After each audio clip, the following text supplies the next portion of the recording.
అందరికీ నమస్కారం. నేను మీ ఫయాజ్. ఈరోజు మనం చూసుకున్నట్లయితే ప్రాచీనమైన దేవాలయం దగ్గర అయితే మనం ఉన్నాం. చూడొచ్చు మీరు నోటీస్ బోర్డు. ఇందులో అయితే 1960లో గవర్నమెంట్కి ఈ దేవాలయం అయితే వెళ్ళింది.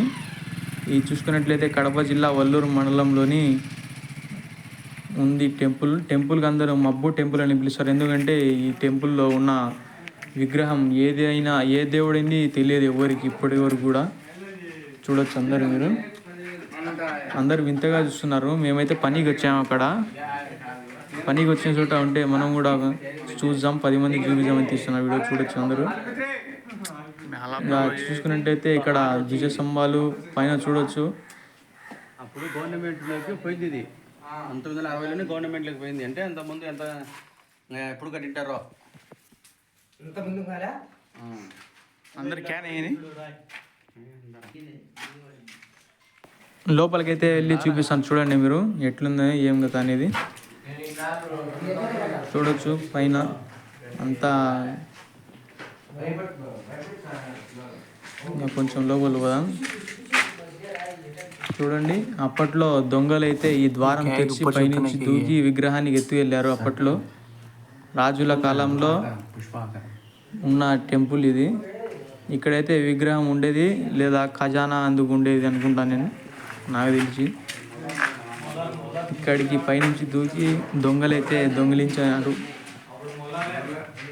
చూడండి అప్పట్లోనే ఈ టెక్నాలజీ ఎట్లెట్లా పెట్టారో చూడొచ్చు మీరు. ధ్వజస్తంభాలు దానిపైన రాయి చూడండి పైన ఇట్టే ఉంది. సేమ్ గుర్తు అప్పులో గుర్తు పక్కన జరిపినారు. అయితే బయటికి వెళ్ళి చూపిస్తే చూడొచ్చు మీరు. ఆ రాయి మీదనే విగ్రహాలు ఎలా శిల్పీలు చెక్కారో చూడొచ్చు మీరు, ఎంత అందంగా ఉన్నాయో.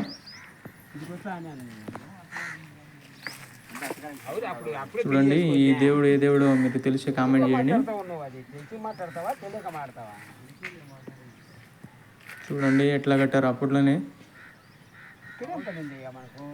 పుష్పగిరి రాజుల కాలంలో అయితే ఈ టెంపుల్ నిర్మించారు. అప్పట్లోని రాజులు తమ నివాస గృహాలు వాళ్ళు వేటకి వెళ్తారు కదా, వేటకి వెళ్ళిన చోట వాళ్ళు విశ్రాంతి తీసుకునేందుకు ఇట్లా కొన్ని చోట్ల అయితే ఇట్లా దేవాలయాలు అయితే కట్టి ఉన్నారు. కడప జిల్లాలో అనేక దేవాలయాలు అయితే ఉన్నాయి. ఇక్కడ చూడండి ఎట్లున్నాయో. కుష్కా నైలో బా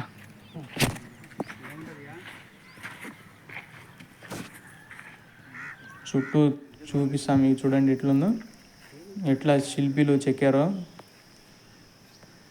కింద అయితే ఆంజనేయ స్వామి బొమ్మ ఉంది. ఇక్కడైతే ముందుకు వెళ్దాం.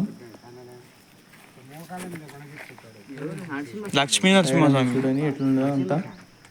ఈ వీడియో నచ్చితే లైక్, షేర్ అండ్ సబ్స్క్రైబ్ చేయండి మన ఛానల్కి.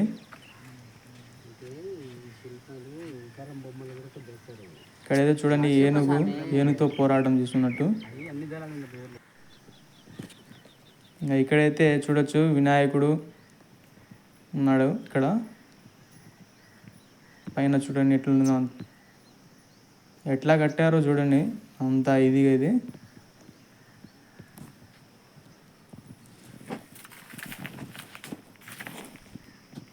ఇక్కడైతే ఆంజనేయ స్వామి బొమ్మ చూడొచ్చు మీరు. ఇక్కడ వినాయక స్వామి.